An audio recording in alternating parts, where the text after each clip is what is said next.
गुरुजी राधे राधे। गुरुजी मैं पिछले 5 वर्षों से गांव में निःशुल्क कुश्ती अखाड़ा चला रहा हूँ और बच्चों को खेल की भावना से, नशे से दूर और ब्रह्मचर्य का पालन करना सिखाने की कोशिश करता हूँ। गुरुजी आप मेरा मार्गदर्शन करें कि मैं कैसे बच्चों को राष्ट्रभक्ति और खेल भावना को बढ़ा सकूं उनके अंदर ऐसा। हाँ, इसमें ब्रह्मचर्य प्रत्येक मार्ग के लिए बहुत सुंदर नींव है। चाहे वो गृहस्थ में जाए, चाहे किसी खेल में जाए, किसी का। गांव में पहले तो 10-20 पहलवान होते ही थे। अब समय बदल गया, इसलिए अब तो पैंट शर्ट दिखाई देती है, जांग और भुजा तो दिखाई नहीं देती है, क्योंकि बाल्यावस्था से मोबाइल और कुसंग तो उनके अंदर संयम रह नहीं गया। तो बिना ब्रह्मचर्य के ये कोई भी मार्ग हो, पुष्ट होना बड़ा कठिन है। जैसे हमारी राष्ट्र सेवा में है, तो अगर ब्रह्मचर्य तो स्मृतिवान है, धैर्यवान है, बलवान है, तभी वो राष्ट्र सेवा में लग पाएगा। अब ब्रह्मचर्य की शिक्षा प्रायः जो विद्यालयों में शायद नहीं दी जाती। क्यों? हमें लगता है ना, विद्यालयों में ब्रह्मचर्य की तो शिक्षा नहीं दी जाती, और एक शिक्षा जुड़ गई है कि आप ब्रह्मचर्य क्षीण करें तो कोई हानि नहीं है, ऐसा डॉक्टर बताते हैं और ऐसा उनको उपदेश मिलता है। प्रायः ऐसा जो उत्साह बढ़ाने वाले लोग हैं वो भी कहने लगे, सर्वनाश कर दिया बच्चों का। अभी 13, 14, 15, 16, 18 की अवस्था है और वो अन्य क्रियाओं द्वारा अपनी जीवनी शक्ति का नाश करने लगे। तो ये तो बहुत धन्यवाद का विषय है कि आप उनको बैठाल करके ब्रह्मचर्य के विषय में बताएं। और ब्रह्मचर्य के लिए व्यायाम अति आवश्यक है। जैसे बिल्कुल सीधे देहाती व्यायाम, दंड बैठक, अगर आप ठीक से ब्रह्मचर्य नहीं रहेंगे तो आप इसका जोरदारी से पालन नहीं कर पाएंगे। मान लो 500 बैठक लगाए और 100-200 दंड लगाए, तो अपने आप आपका वीर्य जो है वो संचय होने लगेगा, क्योंकि इच्छाओं का दमन होता है। जब हमारी इंद्रियां शिथिल होती ना मेहनत से, तो इच्छाओं का दमन होता है, और जब ऐसे ही खाते हैं इधर उधर का भोजन और कोई व्यायाम नहीं, तो इच्छाएं प्रबल होती हैं। तो ऐसा बहुत सुंदर है, आप नवीन बालकों को ब्रह्मचर्य की शिक्षा दीजिए।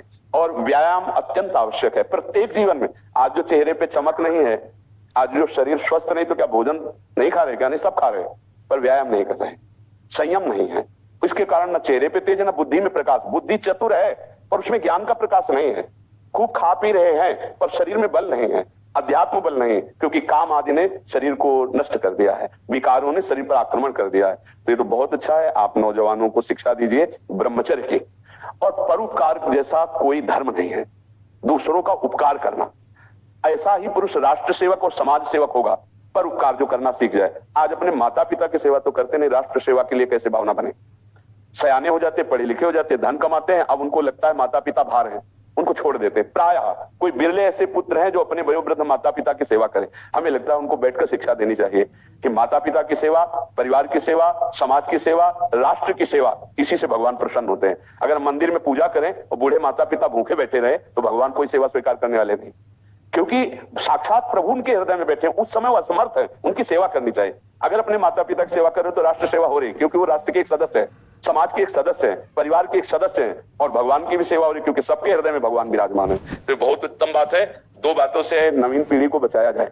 पहला व्यभिचार से, जिससे ब्रह्मचर्य, और दूसरा आहार से। जो गंदे आहार हैं वो कभी बुद्धि को शुद्ध नहीं होने देंगे। पवित्र आहार और सात्विक आहार किया जाए, तभी हमारा बल। देखो गांव में जो हमने देखा है, गाय का दूध, गाय का घी खाते थे, सीधे बाजरा और चना की रोटी खाते थे, 2.5 लीटर 5 लीटर घर में माठा सबके होता था, मठा, और ऐसा बल होता था कि देखने लायक शरीरों में रहता था।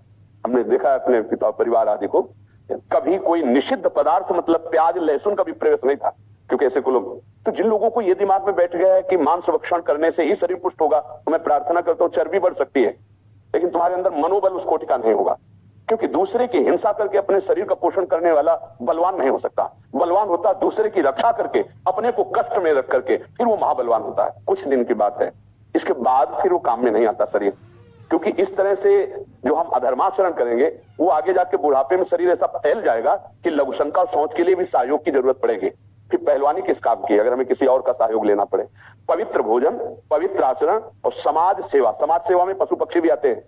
हमारे यहाँ पशु पक्षियों की भी पूजा की गई है, सम्य भगवान की भावना की गई। आज जो हमारी समाज में मांस भक्षण चल गया है, चाहे तलवार की नोक पर गाय का मांस चखाया जाता था धर्म व्रत करने के लिए, आज पैसा लगाकर खाते हो, पूछते हो कहाँ का है?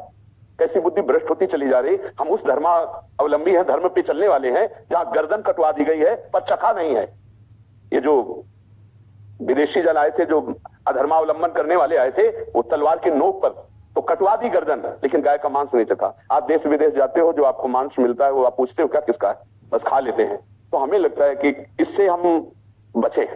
दूसरे जीवों की हिंसा से बचें। अब हमारे पास तो उत्तर यही होगा, दूसरे जीवों की हिंसा से बचे, मदिरापान से बचे, व्यभिचार से बचे, माता पिता परिवार की सेवा की भावना रखें और व्यायाम आदि करके अपने शरीर को पुष्ट रखें, तो राष्ट्र सेवा समाज सेवा सब होगी। अगर हम किसी को कष्ट देते हैं तो हमें नहीं लगता कि हम आगे चलकर सुखी हो पाएंगे। आप सात्विक भोजन और ब्रह्मचर्य धारण करें। हमने दो को देखा है, कानपुर में एक नामी पहलवान थे, मांस भक्षण करते थे। गांव का एक आदमी जो केवल दूध घी खाता था, वो उनसे स्वभाव थे शरीर में, और देर न लगा 5 मिनट में पछाड़ दिया तो रो रहे थे बैठ करके। देखो ब्रह्मचर्य में एक अपार शक्ति, ब्रह्मचर्य